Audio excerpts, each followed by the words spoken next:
This is Mommying While Muslim, recorded live and unedited. Watch as Zeba and Uzma record their podcast, see their reactions, and find out for yourself what all the buzz is about.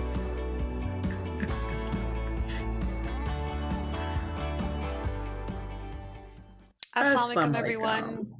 Welcome to another episode of Mommyingwhilemuslim Muslim podcast with your co-hosts Zeba Hassan and Uzma Jaffrey. This is Uzma. And this is Zeba. And did you notice the police lady is gone? It was like a superhero Way to mama. Go, Joe! Joe's so Which awesome. Is so terrible because let's just be correct. honest, there's lots of great police officers out there. So, this is not an I just thought it was so random that she was showing up, but I love the superhero because that's what even we are. Us mamas have a lot of superhero powers. So thank you, Joe, for doing that. Yes, we appreciate that you took our feedback and made us more palatable in our current political climate. Thank you very much. Zeba, how was your July 4th?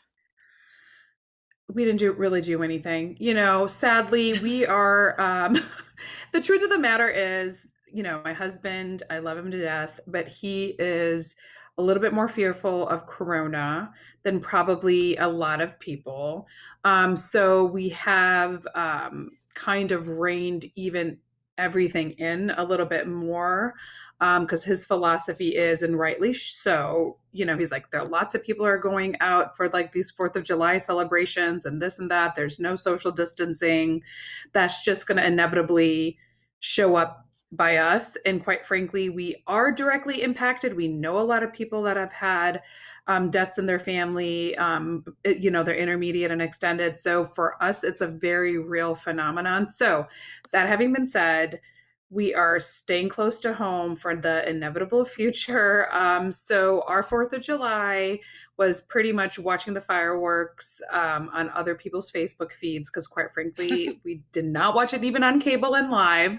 And we're kind of a little bit torn about all of this. Like, I'm super proud to be an American Muslim. We talk about that all the time, but with the current political climate, with a lot of things coming to fruition, it feels a little bit off. I don't know. Like, why am I celebrating off? It. Yeah, a little bit, we did watch Hamilton probably along with everybody else in America. I know you're not the biggest fan, but I love the songs and I sing them all day long, even separate and apart from watching it. And it did cause, or at least open up a dialogue with my daughter, who I managed to wrangle into coerce into watching. Because can you imagine my boys trying to watch it with me? They were like, why is this song never ending? It is a musical, buddy. That is my why. 10-year-old boy watched with me. See, I love that. You're so lucky. Yeah, mine are zero. Where's my camera? Zero interested in anything with the arts. If it's not a ball, they're not watching it. Okay. They're just not. So one day, hopefully, but probably not. But that having been said, it did cause us to kind of go back into our history. This was the first quote unquote political scandal of the time, with the affair and all that. It definitely caused or created a conversation piece. With my daughter, who also brought up a fun fact, which I didn't know, which we'll have to dig into, that apparently Abraham Lincoln was bisexual. Did you know this? No. Where did she get that information? Oh, yeah. Because she started doing all this research on past presidents. Oh, she's got to share her sources. I got to read that. She does. I think it was University of Michigan Law School was one of the, but that having been said, it's opening up a different viewpoint of our presidents and our history than what we were necessarily taught in school. So, maybe, that's just kind of my, see, Joe just texted and said, that's old news. See, I didn't know. We were in the dark. We were in the dark. She was like, Mama, Abraham Lincoln was bisexual. I was like, I had no idea. We didn't learn that in school. We're old school. Yeah. Yeah, we're we didn't learn that in school, but she's doing the research and she's learning about all these scandals of the past presidents because, they were human too. So perhaps they're approaching history in an open viewpoint way that we weren't necessarily taught as kids, in the traditional school system. So I have to say, regardless, I am happy are opening up their minds and to learning something new. So, And how was showing the your humanity of move? Because people. I know you were sure the humanity of people. Yes, she did not necessarily want me to paint my nails red, white, and blue because she said right now it's not the time to do that. Okay, I mom, love it's how not PC socially she is, man. acceptable. She's very much like no, okay. And I'm I the love that about activist. her, but she is definitely an activist in training, and I love that about her. But you had your move on top of Mhm. everything else. How Yep. did that go in your 110-degree weather in, Phoenix, which I would die, literally die. Well, alhamdulillah, we have AC that works, so that's good. Okay, But, you know, thank God. unpacking boxes is like I would rather be tied to the back of a Ford truck and dragged through a field of broken glass than have to do this. It is just Oh my God. no fun. But on top of the unpacking, I decided this is the time that I'm going to go back to IKEA, and I haven't been inside of an IKEA for like a decade, I think. It's Oh been my God, 8 to 10 girl. years since I've been inside of an IKEA. And it was terrible. I probably contracted COVID while I was there. Oh my Even though I God, wore my don't say that. N95, I know, God forbid, but we both were wearing our masks, but it was crowded and it is hard to maintain 6 foot distance Yeah. when you are in a shopping space. So everybody who's going out and saying that they are, I don't believe you.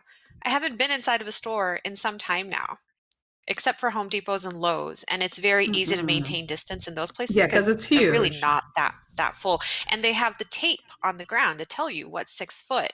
Well, here at IKEA, nobody cared where the tape was. They were just crowding into your personal space. Mm-mm. And even the sales associate was like this close to me talking, and he had a mask, and I'm like stepping back, and he's stepping into my space, and Mm. I'm like, this is my 6 feet. So I think I'm going to create a hoop that's like 6 foot around me so that nobody can Yes. enter my hoop. So That's it. you should just walk around with the hula hoop, I just need to figure out how to hold it on my right? waist so people stay away. Suspenders. Suspenders. Oh yeah, I have my grandpa's suspenders. That's a good idea. Yeah, I'm gonna have to exactly. do that. See? It was Um, fresh hell. I don't recommend doing it. If you could figure out, the reason I went was because I couldn't figure out how to order online. Their website has been down for some 4 weeks and keeps glitching on me, and I have a lot of stuff to order for the closets I'm building. So it's never ending. oh my So make God. dua. I'm gonna definitely pray for you because I know Phoenix is definitely a hot spot for COVID right now. So please Hmm. hope you don't get COVID. It's very real, people. It's Yep. not fake news, it's real news. So that having been said, do you have any what's our soapbox for today? Because I know there's always one with you because I woke up in our group and I was like, I don't even know what the heck is happening here, but I love how you always have something to say, whether or not I Yes. agree or not, but I love that you have something to say and you own it, girl. Yes. So what is our And I soapbox for today? I appreciate that you don't always agree, but you humor Mm-mm. me and we can talk about it, Yeah, you know? yeah, And yet it's we're okay. friends and we can Yes. agree to disagree and that's fine. But I find that sometimes on, especially social media, it's hard because they're words, right? And there's no emotion behind it. There's no intonation or inflection behind it. So people can take things the wrong way. So I believe I rubbed somebody the wrong way yesterday on our Facebook group. And she let us know, and that's why you saw the post this morning. Yeah, I was like, Basically, what is what going on? yeah, your popcorn emoji was really funny, or your Giphy, or whatever you call it. So we've been watching St. Paul, Minnesota, their Midway Target Starbucks. There was an incident where a Muslim patron ordered a drink, and you know how they say what name, and we all give a name. And the name that the Starbucks employee wrote was ISIS on this person's cup. Now, there's been some posts on our group saying, well, maybe her name sounded like ISIS. And I am racking my brain for all the South Asian and Arab and Muslim sounding names that I know, and none of them sound anything like ISIS. I could be wrong. And no Muslim who knows the CIA is always tapping our phones or watching us would ever name their kid ISIS because A, terrorist organization that's made our life so difficult, and two, Egyptian pagan goddess. Like we would never do that because you're supposed to give your kids good names and not name them after pagan gods and goddesses. If you're practicing, I mean, if you really want to name your kid that, hey, more power to you. I hope, she didn't get offended like this particular Muslim patron did. Like, why would you write ISIS on my cup? So CARE Minnesota has gotten involved, and they're going to have a press conference sometime today. I still don't have a link for it. I've been looking all morning. And they're going to talk about firing this particular employee. And in the meantime, Zeba mentioned on the group, like, hey, we should write a letter. So, all right, I looked for letters. There was no letters already existing. I checked CARE Minnesota, didn't see it. So I created a petition, and somebody didn't disagree with the petition per se, but was like, why would you live in America and expect any different? And my stance was, this is my nation. I expect human civility in this nation. It is 400 years too late to be acting this way towards each other. And just because historically there have been incidences where racism has happened, and we do have systemic racism, that doesn't mean we take it lying down and just report it, and I think the nail in the coffin for me was when I put up my favorite hadith. A true believer is somebody who, if they see something evil, they're going to change it with their hand. If they can't, they're going to change it with their tongue. And if they can't do that, they're going to hate it in their heart. And that is the weakest of faith. And, as soon as you give like an authentic, Islamic scriptural reference or Sharia reference, somebody's going to just either be like, okay, thank you for educating me, I agree, or don't, I still respectfully disagree, or they're going to get irate. And I think that's what happened. And, disagreement was not okay with this person, and she dropped our group. And I'm like, that's great, but what exactly was it that offended you? That I'm not agreeing to take this lying down? Because I won't. I just won't, because that could be my daughter one day. That could be my son one day. And, my son, I take it very personally. My son at 7 years old was asked in school, are you ISIS? When one of his classmates found out that he was Muslim. And I had to have a discussion with my son in first grade, like what ISIS is. So I didn't appreciate that. And I don't appreciate the ISIS reference to Islam and to Muslims, because they are completely different things.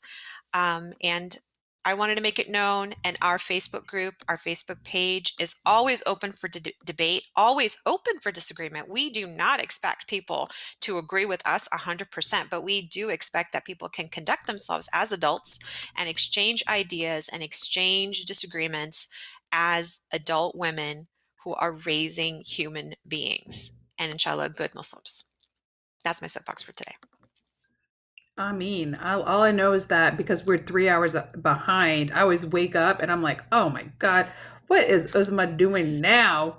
I'm 3 hours I'm behind. trying to sleep. You're 3 hours behind. I'm 3 hours ahead, but I just thought it was so fun. I actually don't disagree with this particular circumstance. I don't disagree with you at all. And honestly, our group is about that, right? It's about educated moms, right? For lack of a better word, for all of us, or most of us in the group are moms that, are raising the next generation of Muslim human beings. And, part of what we're trying to do is provide resources and guidance and suggestions for people to deal with some of these types of microaggressions, or in this case, an aggression, obviously. And it's not for us to say how somebody else should feel. And my big thing is I'm involved in a lot of different groups, and if I don't like something or I don't agree with something, I don't feel compelled to say something. I just kind of scroll on. So that having been said, sorry to offend you, but we're probably going to do that at some point. That's the truth of it. And I own it, and not everybody is going to like everything that you said. But what I am excited about today is that we're continuing our Moms Outside of the Box. And this woman is really outside of the box. Super excited to have her on the show. Lieutenant Colonel Mona Johnson was the first Arab Muslim woman and most decorated to serve in the U.S. Armed Forces. At the time, she had to hide her religion on her dog tags and keep her identity secret. And her family moved to America in the 1960s, and they were among the early set of Muslim immigrants in America, and it overcame many, many challenges of being different. And honestly, she is the author also of this book called Not Created Equal, which I literally read in one go. And when I told my daughter I was interviewing her, she was so impressed. And for teenage girls to be that impressed, I mean, I am so excited to have you on the show, Ms. Johnson, and welcome to Mommyingwhilemuslim. Thank you. Thank you for having me. I'm excited to be here. We are excited because your book just came out in June, right? Yes, June 4th. Yeah, awesome. So we feel like we're getting you right before it takes off, because I feel like once people read this, they're going to be like, we've got to talk to Mona. But I feel like just some housekeeping rules are in order. Do we call you Lieutenant Colonel Johnson? Colonel Johnson? How should we address you? Because I've been super excited about this interview, but also really nervous. Like, how do I show respect and honor to a decorated military veteran? I didn't expect that question. You can call me Colonel Johnson, or you can call me Miss Mona. Miss Mona. Miss Mona is fine. Miss Mona. Okay. I feel more comfortable with. Okay, so we want to make sure that you're comfortable. That's really important to us. So usually we start our guests off by sharing their mom stories, telling us a little bit about their kids, how old they are, how your momming journey has been. And I think we know a little bit because we read your book, but if you can just make a little brief introduction about being a mom, that would be great. Well, I always told my daughters, I have 2 daughters, by the way. I always told them that raising them was my most favorite job of my entire life. I actually raised them on my own. I was married to a Muslim, and as you'll read in the book, it did not work out. It was quite a travesty. But then I went into the Army, and for the first 9 years, I was a single parent. And what it was like was basically, it was lonely. It was difficult. It was a challenge, but I always loved coming home to them. How old are they now? Oh gosh, now they are, I don't know if they want me to say, but they're 40, a decade. 40 and 42. Oh, okay. That's awesome. 42. They're our age. That's wonderful. Yes, that's terrific. Yes. I was 26 and almost 28 when I had them. And so as a mom, for my generation, that was old. Oh, yeah. But for our generation, it was old too. Now. Don't worry. The cultural expectations never go away. The culture. Yes, exactly. Yeah, exactly. You're married. It's been 6 months. How come you're not knocked up? You know what we were really curious about is, of all the careers, why the military? Why would Miss Mona want to join the military? And you talk about it in your book, but could you explain it for our audience a little bit? Because that's so outside of the box. I literally know no Muslim women who have ever served in any forces.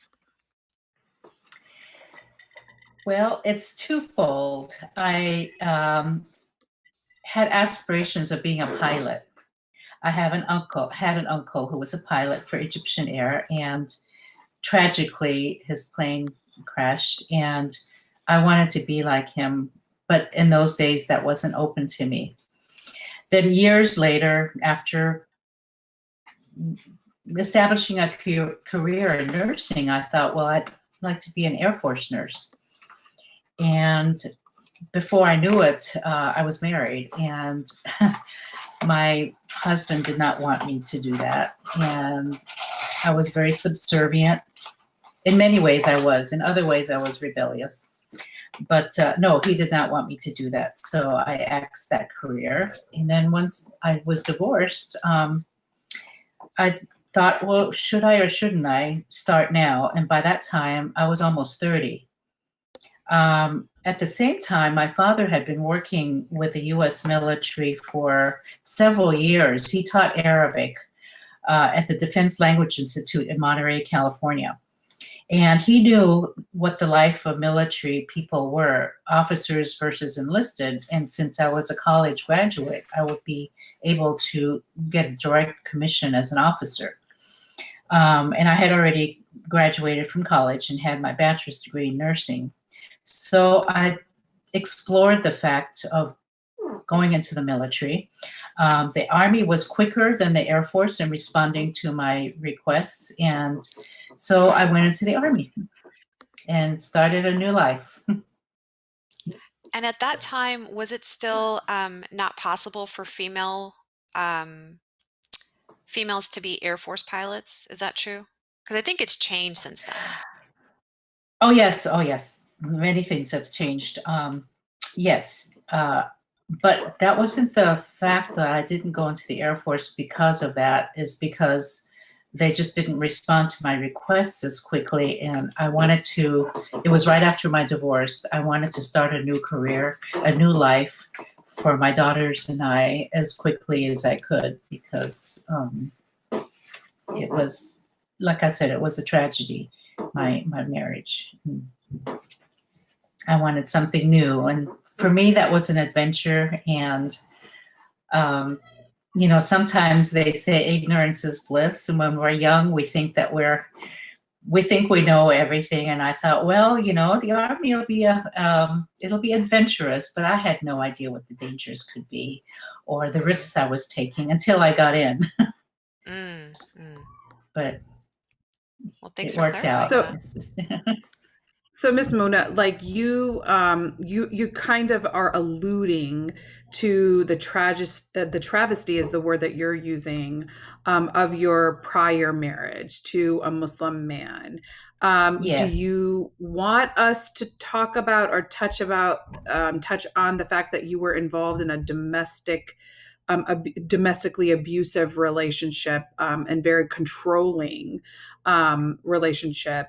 Do you want to talk about that a little bit to our audience, or leave that for them to read in the book? Because I do know there are a lot of unfortunate Muslim women right now that are pretty much trapped in these types of abusive relationships. So the fact that you have managed to come out of it and have been so successful, I think a lot of what you can say and the comfort that you can provide could resonate with some of these women that are currently trapped in these types of abusive relationships, if you don't mind sharing.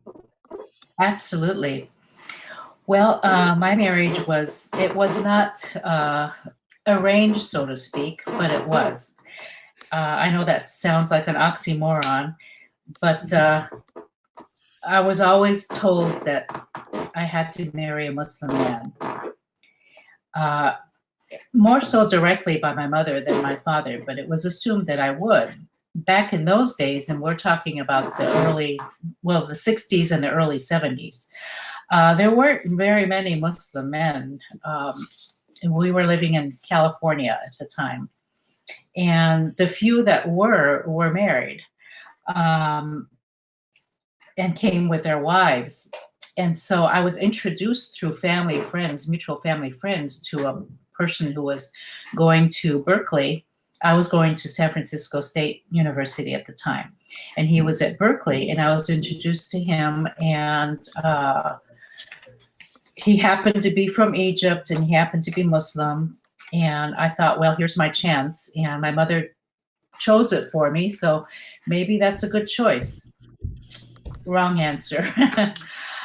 I assumed, and that's one of the big things I would like people to get out of my book or understand from my book, is we can't assume that anybody's whatever we want them to be just because they're a certain culture or a certain religion or a certain color or whatever. This person was also Egyptian and was Muslim, and so was my father, and so were we. And I just assumed that he would be like my father and treated me as well as my father treated my mother. And I couldn't have been more wrong. And so it goes with every culture. You have so much diversity that in retrospect, I shouldn't have assumed it. But then again, I was only 22. So that was the first thing. And immediately after the marriage, it was abusive. And again, in hindsight, I probably should have ended it then, but I kept thinking it would get better and it would get better. And then the children came, and my parents did not like this person at all once they met him. But then it was too late, of course. I was already engaged and married. And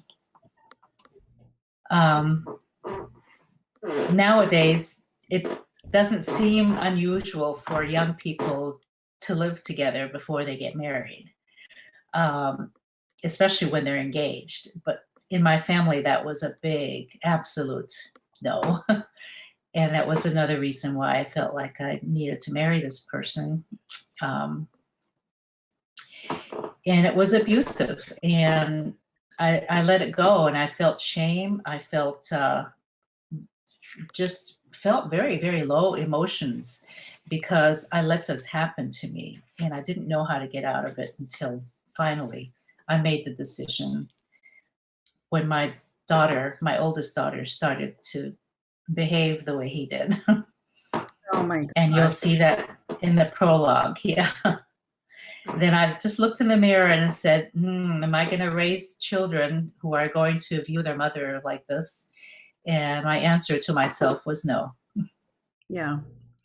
And that's an amazing thing, right? Like when you see it affect your children, a lot of the times that's when you're just kind of like, enough is enough. And that gives you the strength that you need in order to move on. And the fact that I hear a little bit, and if you don't mind me saying this, a little bit of you blaming yourself for these types of things. And I can just tell you, as somebody who read your book and hearing your story, why wouldn't you think that all men are like your dad, who treated you so beautifully, and your mom? That's nothing for you to be ashamed of. We all make, sometimes we look to somebody and put positive spins on things, and in hindsight you're always like, I don't think that was a good idea. So I just want you to say, in reading what you have written, like, please don't ever blame yourself. And for other women that are in these types of situations, whatever abuse that is being thrown on you is not your fault. And so whatever help that you need, to get out of it, like, please, I know for us, we'd like to be one of those people that people can reach out for us to help. And thank you for sharing your story, because in stories like this, can we now start being able to help other people, right? Like, in not hiding it or putting it under the rug. So thank you so much for that. Right. And I can't even imagine what you were going through at that time. Well, I just have to add that that's typical for women who are abused. They're very typical for them to blame themselves. Well, maybe I shouldn't have said this, or maybe I shouldn't have done that, or maybe I should have had his dinner ready, or whatever. But it's very typical for women to blame themselves for this kind of behavior. And yes, we need to reach out to say, no, you can't do this. I love how your parents supported you through the whole process, and I love how your full-blooded Egyptian dad was like not happy with when he found out how you met this guy, because your mom kind of covertly arranged it and your dad had no clue. And your mom was half German, right? Yes. She was Yeah, half and I German. found throughout And what I found was she was stricter than your dad was. And I thought that was absolutely. so interesting, because I guess, Zeba, when you were doing that, did you connect in some way to that? Or, I mean, how did it feel to So you? it is funny because I'm half Pakistani, half Caucasian, or my mom is Irish and all that good stuff. So, but it is funny because she is probably stricter than a lot of. My parents were definitely a lot more strict than probably other people that were full-blooded Pakistani or in a Muslim as my mom being a convert. So I definitely thought that was funny. But what I did love about it was that she was still, despite being a little bit more, conservative, she was still a she was like a powerhouse. And I really resonated with the story when you were talking about when you guys moved, you escaped Egypt and moved to Saudi Arabia when she had a public flogging when you were with her. Like the fact that She was stood her feisty. ground. She was extremely feisty. And I'm like, good for you in like staring this person down and be like, no. So like, how do you think that shaped who you ultimately became? I was proud of her for doing that, but I was afraid for her. But I was proud. And I think that you also understand in the book that I did not get along with my mother. And I think it was more because I was very much like her. I wouldn't stand for injustice, and I stood my ground in many aspects, even with her. And of course, that didn't go over well. But I was proud of her, and I know she did the best that she could. My father was proud of her as well, but I just want to make it understood that if this happened nowadays, or even in the 80s or 90s or early 2000s, she would not have gotten away with that. Saudi Arabia was believe it or not, was much more liberal than it is now. I want to kind of go back to your, early years when you first moved here to America. And Zeba's going to talk a little bit about your experience with the civil rights movement, because I thought that perspective and point of view was so enlightening. But, a few years in, naturally, you could become a citizen, you could become naturalized. And you mentioned in the book how meaningful and important it was, that milestone when you got to change your name and make it sound less different, so that you could stop suffering a lot of the discrimination that you did suffer as a child, immigrating to the United States. The name change, it speaks to me, and I want to know how you feel about it now, as a grandmother, as a mother, as as American as you can be.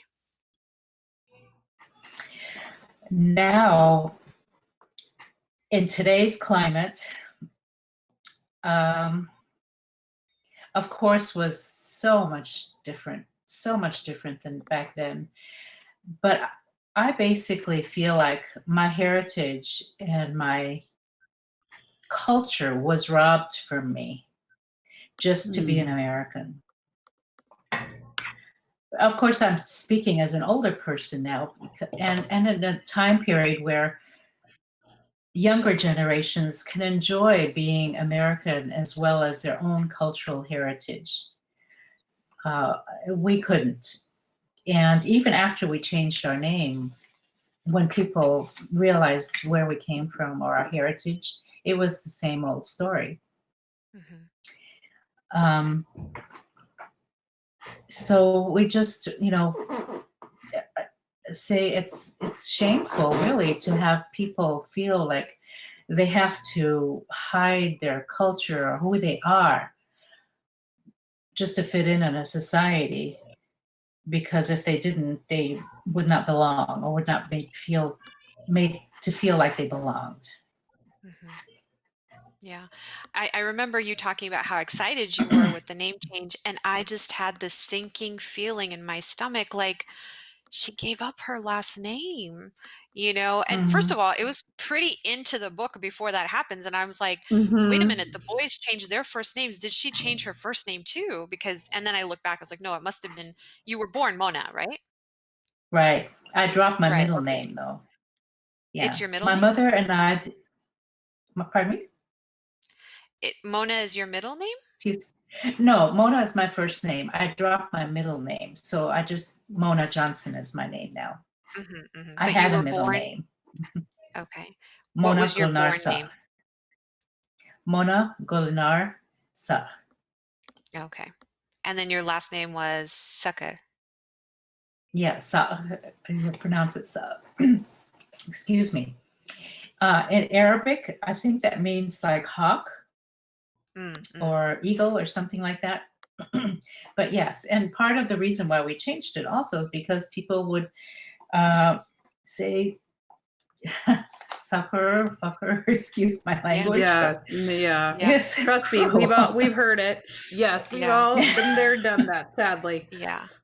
And so we've had a Mhm. lot of people that we know who've either anglicized their names. I don't think I know anybody who's legally changed their name to try to fit in, but that's something that, my dad had the advantage that you didn't, Miss Mona, when you came, because my dad immigrated in the early 70s. So by then, I feel like y'all had done a lot of the work already for him, where he was like, you're going to be proud of where you're from, and you're going to be proud of Mhm. your name, and you're going to make people pronounce it correctly, and that's the way it's going to be. And so my whole life, I've had to correct people on how to pronounce my name. And then I think the original Aladdin came out, and the bad guy is Jafar, and my last name is Joffrey. So it was a lot of fun being in middle Uh-oh. school.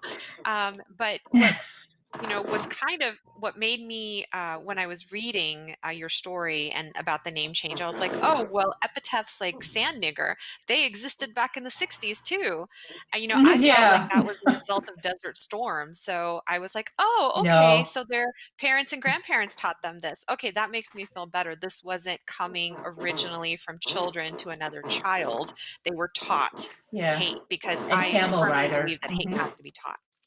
So, Mhm. um, when we're talking about giving up your culture in order to fit in, I mean, we're not even, you've already talked about the sacrifices that you've made for this country, and we're very thankful to you for doing that. But you sacrificed even more. Now you're saying, as somebody with more experience, you had to sacrifice your culture, and in some ways your Egyptian identity, by giving up your name in order to not suffer discrimination, which happened anyway. But going into a little bit more into identity and digging deeper, when Desert Storm happened, you were already in the military and already an officer in the military. And that was really important in reading. You cried, and your husband, your second husband at that time, couldn't understand why you were crying, and you called it a war on your Mhm. culture. So Desert Storm 1998, I believe it was, that kind of for us 91. was pivotal. I'm sorry? 91. 91. 91, thank you. So that we were in middle school at that time, and that's when we started being called sand nigger and camel jockeys and all that Mhm. wonderful stuff. My And I maiden didn't name even is wear. Hussein, by the way, so Oh, that was yeah, even Oh, more fun yeah. during that whole that was my time. mother's maiden name. Yeah. Right. And neither of us So wore we, hijab. So, we yes. could have passed for other ethnicities, but, I was very vocal about always being a Muslim in school, and I didn't hide it, and I, wore it with pride. But, middle school, I would say those 6th to 8th grade was like the worst, because Desert Storm had now happened. Now the Yeah. Muslim bad guy had replaced the Russian bad guy and the communist bad guy. Um, Mhm. and you talk about the war on culture. Can you tell us a little bit about, because I didn't get enough of that war on culture out of that chapter. Mhm. So can you describe, as a decorated military veteran, as a Muslim woman and mom, what that war on culture has meant for you?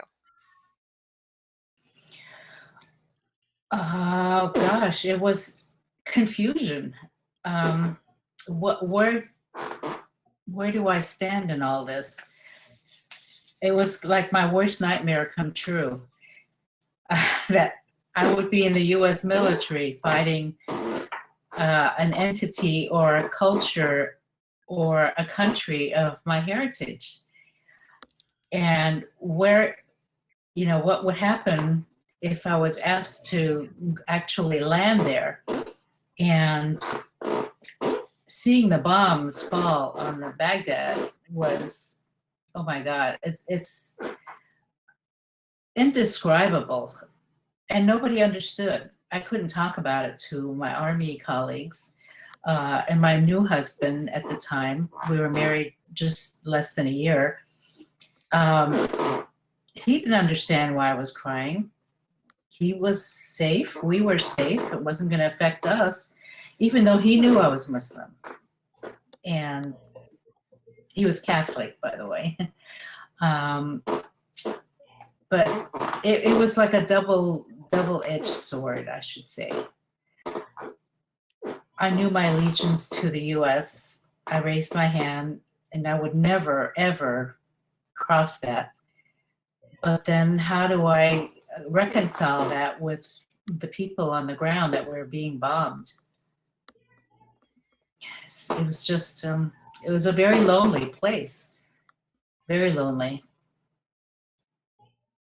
Yeah, that's actually I mean, that was one of the questions that I had for you is like, you are like a lot of us, right? Which we have an intersectionality of identities. You're Egyptian, you're German, you're American Muslim, you're an army, you're a veteran. You know, these types of things shape how we view everything. And so I often, when I was reading the book, was like, I feel conflicted a lot. Like, and I'm just going to be very honest about that because I agree with you. I don't know how I would feel, you know, being in an armed service and if they were going against, you know, Muslim people. I don't know, because my allegiance is I'm an American Muslim, right? Like I'm an American first, and Muslim is just who I am as my identity. But when the two things conflict, how does one handle something like that?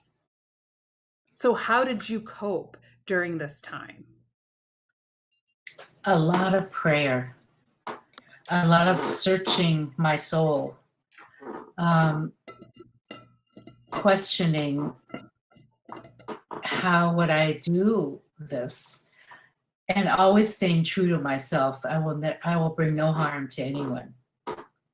And I wouldn't have anyway, even if I was deployed, because I would have been deployed as a nurse, not as a fighter.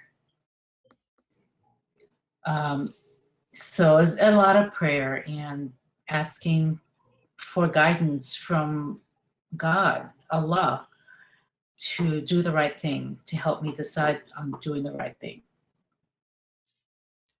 I think you lucked out being in the healthcare field because you wouldn't have had to make those battlefield decisions, which, you know, we all feared because you enlisted a little bit later. But for us, we got calls senior year. And I remember the recruiters calling my house from all the forces, of course, but the Army was relentless because they assumed by my name that I spoke Arabic. And I was like, I speak zero Arabic. I'm completely literate in it, but I'm not fluent in it at all. I don't know how to communicate in Arabic. And they're like, well, we'll teach you.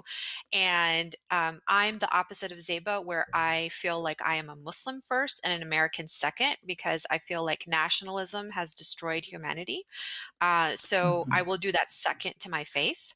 And so they were like, oh, yeah, so we would have you interpret for us. And, oh, if you're pre-med, we'll pay for your, you know, medical school and all of that. And then you'll just serve us and blah, blah, blah. And I was like, no, but you would deploy me to these Arab countries and you would have me translate against my own people or fight against my own people. And they're like, but they're not your people. I'm like, yeah, but they are, you know, because when you're talking about the bombing of Baghdad, I mean, you're Egyptian German. Our non-Muslim audience members are probably wondering, why would she care about Baghdad? But in Islam, They were Muslims Muslim. are one body. And if any part of the body is hurting, the rest of the body is hurting. And that's why when Exactly. Baghdad was bombed, those of us who have never been there, who've never seen it, cried with the people on the ground. You know, and so I don't think people can understand that because they think that we're fighting for our country and that is equivalent to fighting for God. But I would argue when you're fighting only for your country, you're fighting against God. But that's my personal belief. I think that there can Yeah. be a happy medium. I just don't know where it is. And I don't think I ever want to have to make that choice. So I thank you for putting yourself in a position and studying that and, you know, explaining to us that there can be a crossroads of conscience. And we've got to be able to be ready to face that if we're going to join the armed forces in the United States. Like what are we going to be able to hold dear that's dear to us, and what are we going to have to compromise? And that's going to be, you know, we have to self-reflect, I Absolutely. think, before we can make that decision. So can I keep asking questions? Yes. Or is it where you're going? Sure. Oh. I thought you You were know, I asking just me. had one question, right? I have a quick, first of all, like I appreciate the Uzma's viewpoint on that. And you know, my son is getting to an age where he's starting to think like potentially going into the armed forces himself, but as a way for him to go to school. Like the Air Force was something he was thinking about. But one of the points of discussion was that what happens if I have to go to war? And by the way, he's a second, third generation native born American Muslim kid. And he's like, I don't know how I would feel if I had to be put in a situation where I would have to go against a Muslim country. So that's really a part of his own internal dialogue in making some of the decisions. And like Uzma says, like I'm as American can be. And I was like, we'll support you however you want to be supported, but this is his own internal dialogue. Like, what would I do? How would I face that? Like how would I feel? So I do think you're so outside of the box, right? Because you were doing this at a time and in an era where women in general weren't going into the armed forces. The fact that you were an American woman, a American Muslim woman, is an amazing thing. But into going back a little bit, because we did touch upon it, and I think that it's very relevant to kind of what's going on today.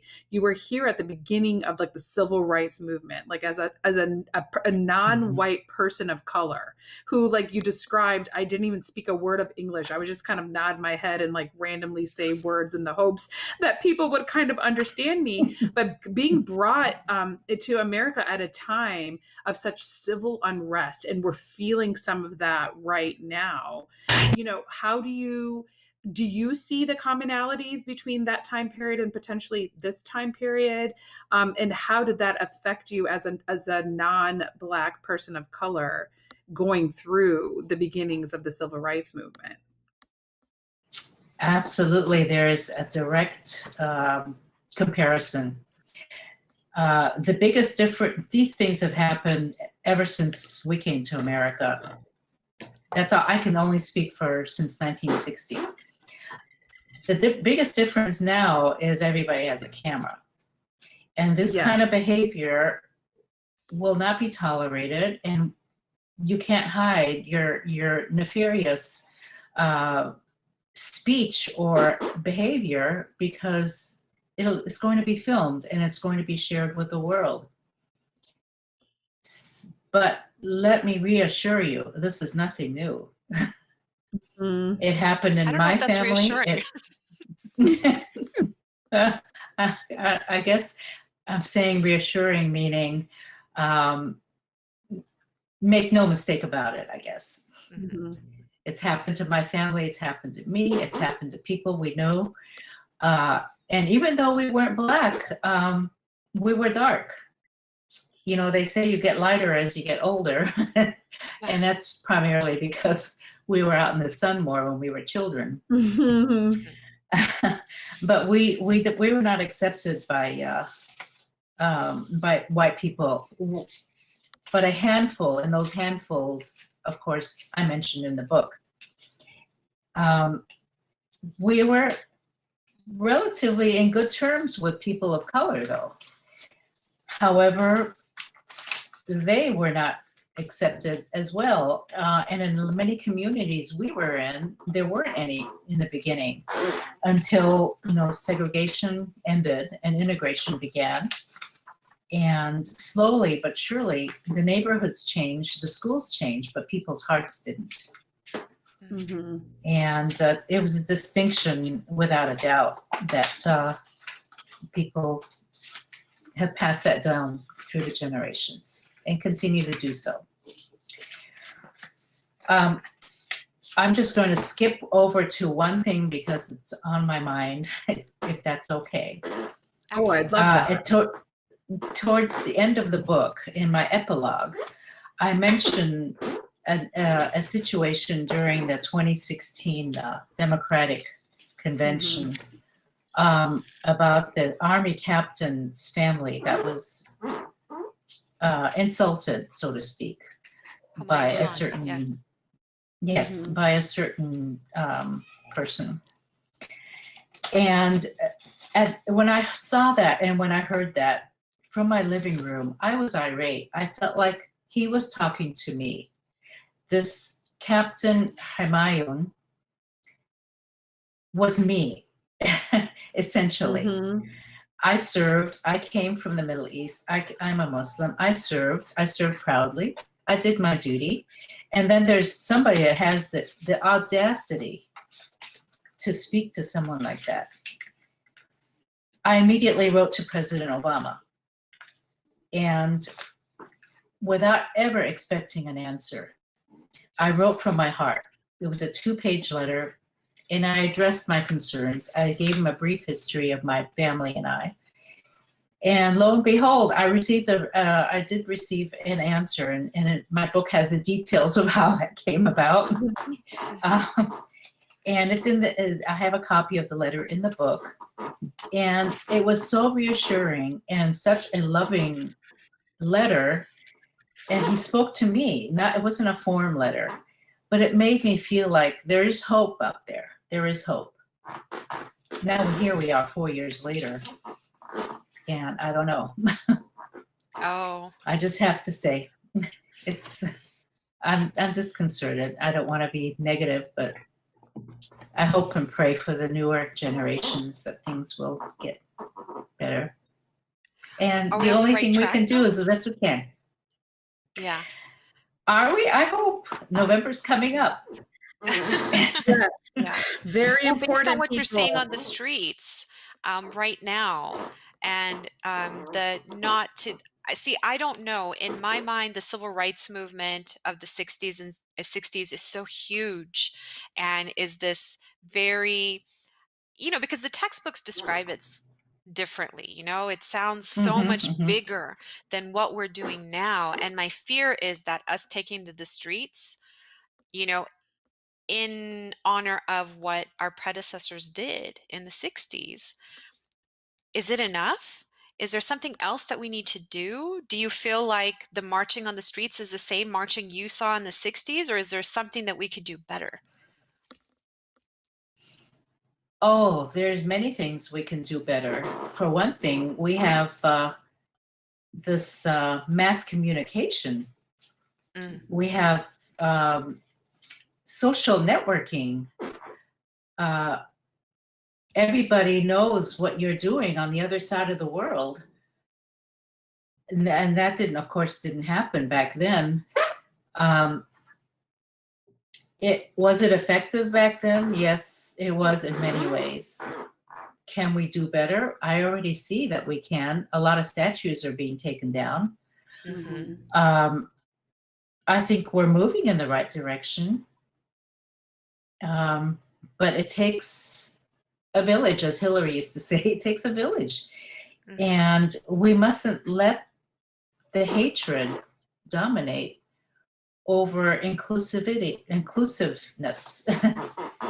Yeah. We're all American, and even if we're not, we're all human beings, for God's sakes. Yeah. And no one owns this world. No one, meaning we're only here on borrowed time. And we're only human, but we're all here on borrowed time, and no one owns it. Only Allah, only God owns it. And we don't own everything in it.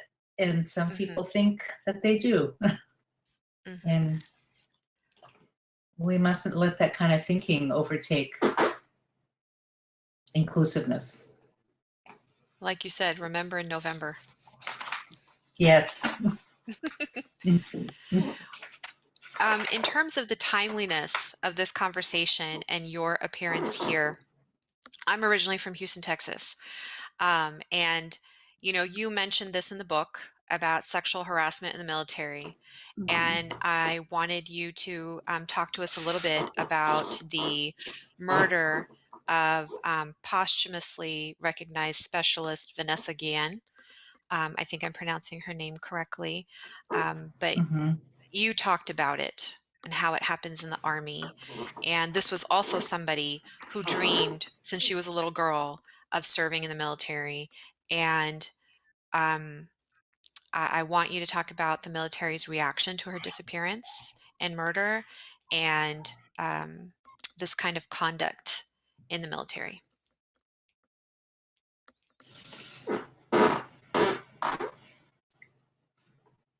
Well, first of all, my reaction is extreme sadness. Again, it's not new. I mean, sexual harassment is, I don't, it's a boys will be boys mentality. And how that's passed on from generation to generation is beyond me. Because boys are raised by women, their mothers. Thank you. And their fathers, but their mothers. And what kind of mothers would pass that on to their sons? I have 2 daughters, so I can't speak for that. I have no experience. I know I have 4 brothers, but all of them are very respectable to women. The only way we can deal with that is to face it and hold those people accountable. Yes, I experienced it when I was a young captain, and it was awful. It wasn't as bad as, of course, that some of these women have, but it was bad enough that it made me run. And no one spoke of it. And if we did, we were considered as non-team players. Mm-hmm. And Troublemakers. you could, yes, and you can bet your life you would not get promoted. Then when I got promoted to a higher rank in Korea, I saw it all around me. And in fact, it happened to me too, even though I was 20 years older, 15, 20 years older. But before they knew my rank, I tell you, I had the catcalls, and I had the how do you say it? The happy hands. Yes. I call them Exactly. happy hands. Until it was, known on base that I was the highest ranking woman there, and you best not talk to her or about her like that, because she'll outrank you and she'll have you by the balls. Good for you. And so I said, I mentioned a few stories where I saw such behavior, and I wasn't going to stand for it. And I don't know, I guess it was ingrained in me by my mother and other role models that when you see something and you don't speak up, and my father too, and in fact that's in Islam, if you see something wrong and you don't speak up, or you don't correct it, or you don't correct it, or don't defend it, or whatever, then essentially you're just as wrong in that behavior. If you condone it, if you go along with it, then it's unacceptable. Then it just means it's okay. And in the military, you're forced to do that if you want to continue as a career. You don't have the First Amendment rights, so to speak. Oh. So you have to be very careful of what you say and how you say it and who you say it to, because it can end your career. And in this case, end your life. So is there And in no this case, way? correct. Yeah. Is there no way to change the system? Because I know the military operates, it has its own judicial system. But in this case, there appears to have been a very blatant cover-up since April, because how was the room where she was killed not dusted for blood? I mean, she apparently was bludgeoned before her body was dismembered. So why did it take so long? Why was the family left in the dark? Was this, a cover up? Is kind of like all the conspiracy theorists. How do we hold our forces to account? Because we hold them in such esteem. We expect a better demonstration of the creed by which they teach us and tell us and sell us that they live by when they're trying to recruit us. Why aren't we seeing it happen as more women are in the military right now? Why is it still a boys' club when there's so many more women in the military now? I honestly can't. I honestly can't give you an opinion on that because I've been retired now for 20 years. Mhm. Oh, Um, I could only speak for the time that I was in it. How it's changed now, I would like to hope that there's a lot of improvement and that we've come a long way. And in many ways we have. But then you hear stories like this. I don't know what's behind it. I don't know what the powers to be were involved. Um, of course, just like every other organization or every other society, or again, we mustn't give a blanket check to the entire military. It might just be a few people who are involved in this particular case. I honestly can't speak to that. I don't know. I know that the more that is brought to light, the better it can be exposed. Yeah. right, right. It's just sad because I feel like that lie of a few bad apples is perpetuated by a lot of people in uniform. And I wish for transparency and honesty, and facing our demons together will help you. If somebody outside needs to come and get involved, let us get involved and stop. Because I feel like now that we've had the Me Too movement, why is it a civilian phenomenon? Why can't it also be a military phenomenon, instead of decorated female officers coming out recently and saying, well, what do you expect? Sexual harassment's going to happen in the military. The enablement by women, I think, is also very toxic to other women, because we're very quick to Mhm. pull each other down instead of lifting each other Mhm. up. And especially in the military, where there's so many accomplishments that women can have, as you've demonstrated through your career, and so many lives that you can touch through that, so much change that you can make, um, elevating the standard of conduct to what it's supposed to be Mhm. created equal, the opposite of your Mhm. title, so that Mhm. that's not perpetuated in the military, in the civilian sphere, at least in America. And we would Mhm. hope the world one day, inshallah. Inshallah. That's what we're asking for. You say the lie of a few bad apples. I say it's not the bad apples, it's the apple tree.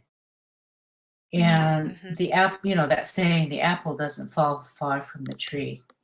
Right. And if you have a bad apple tree, it's going to produce bad apples. That's Absolutely. And if you true. have bad leaders, if we have bad leaders, it's going to produce bad followers. And look who's at the top. The Yep. commander in chief is the leader of the military.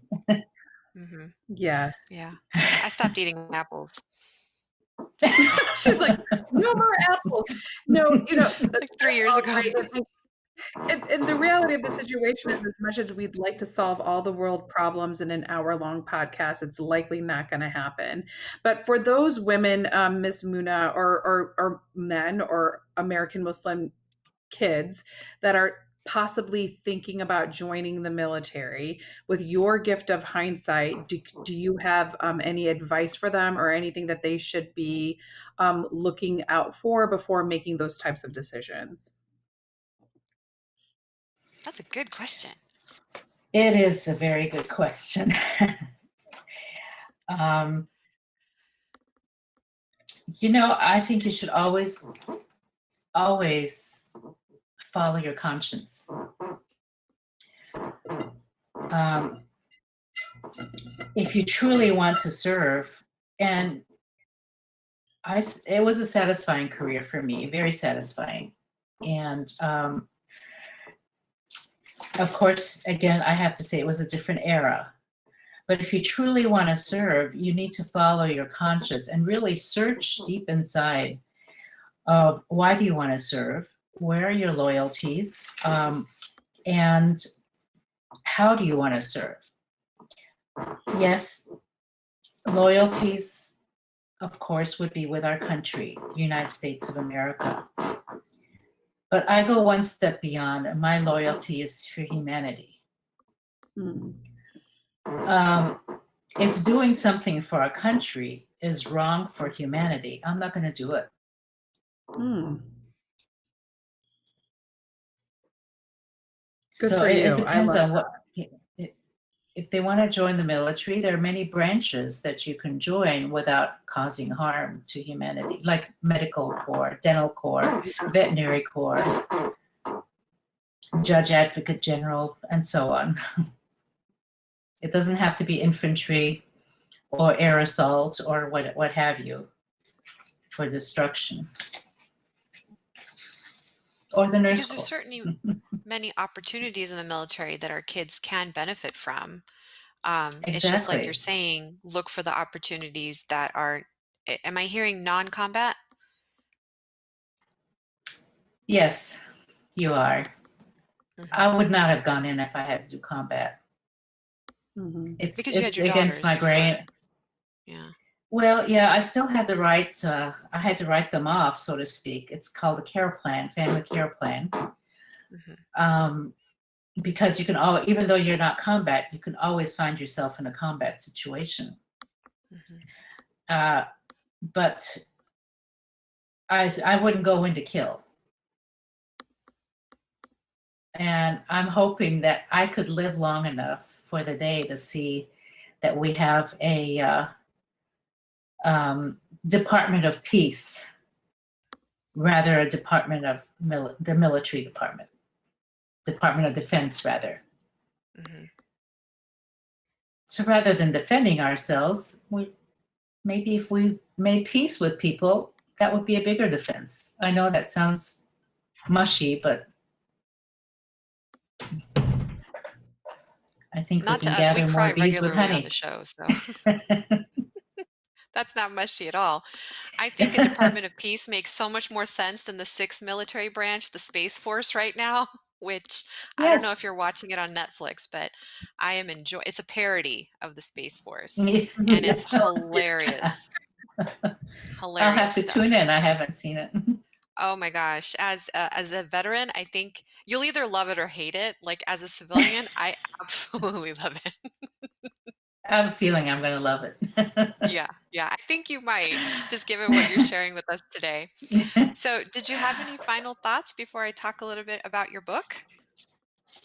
um, I, I just want to say, that the Muslims today, the American Muslims, or the Muslims in America and the United States today, or the Muslim women, that should kind of Qualify. narrow it down to, yeah, narrow it down to that. You ought to feel so lucky and so blessed to be able to practice openly your faith, Yeah. to be able to dress the way you want to dress, to be able to go to masjid or mosque openly, Mhm. because back in my day we couldn't do that. And there was at one point that I did go to the mosque, and I mentioned that in my epilogue as well. And I almost felt like the modern or today's young Muslim women took it for granted that they can speak the way they want and dress the way they want, and it has to be accepted. And I have to say, count your blessings, because it wasn't always that way. Right. And like we said earlier, we thank you for not only all of your military sacrifices that you made for this country, but all the sacrifices of identity, culture, um, and your childhood, essentially, that you gave up. A lot of the social sacrifices that you made so that we could today practice freely because you defended Mhm. our Constitution and our First Amendment. We are able to practice it. So thank you for Yeah. that. You're one of our first mothers, and we are Thank you. so grateful that you came on and that you wrote this book. I'm going to try to hold it up. I just have to find the, There oh, we there it is. go. Thank you. Not Created Equal. And if you want anything, if you're interested in gender discrimination, racial, racism, Islamophobia, the early forms of it, I feel like all of that, we talked about sexual harassment, it's all in here in this succinct little book that you can literally finish in a few hours. I don't know how anybody's going to be able to put it down because the story is so unique and so compelling, so outside of the box. Because when I was approached by somebody like, hey, did you know, like, this may be the most decorated Muslim woman in the armed forces. Did you know she existed? And I was like, I didn't even know there was that opportunity for Muslim women in the U.S. Army. So yes, I want to meet her. And yes, I want to talk to her. Send me the book. So I am really grateful. Zeba and I are you. so grateful that you shared your story with us and that you agreed to come on. And we'll have all of the links to purchase your book and to your website on our show notes. And we thank you so much for joining us today. Zeba, anything? Oh my gosh. Oh my gosh. Thank you. We definitely, like I said, we definitely appreciate it. And just to wrap it up, Uzma and I, between the two of us, are raising 6 sons. So you best believe that we are raising them to be strong, strong female advocates for our community. So thank you for paving the way for our ladies. And I definitely appreciate all that you have to say. Just one final question. Any thoughts of running for presidency one day? Ooh. Or probably, Not Me? presidency. Vice presidency? not Oh, no. presidency, vice presidency. I know, because you were a naturalized citizen, but like for Right. running for office or trying to do something, for the state of Indiana, I think you might, push maybe Mike Pence off, like if that ever Oh, happens. But please. I know I would love to see you do something in office one day. Well, I have to tell you, Mike Pence was here and we pushed him out of Indiana. Mm. No, we Way to haven't. go. Excuse me. I'm glad He you was pushed our him out of governor. Indiana. Yeah, but now we have to deal with them. Everybody has to deal with Yeah. it. So you're sharing that love. Thank you so much for that. But we definitely appreciate you having on the show and perhaps, political aspirations in the future. I know I would definitely be on board to seeing you succeed, Miss Muna. Well, I always say never, but Never say I never. am getting into the autumn of my life, and I'm willing and able to volunteer with whatever organization, as well, not whatever, but organization that's near and dear to my heart, I will participate in. Yes. Well, I love hearing that. Run for political office, I wouldn't hold my breath. Oh, darn. I'll exhale for the day. But thank you so much for having us on this show. Until next time, inshallah. I am honored. Thank you so much for having me. Assalamu alaikum, everybody. Alaikum salam.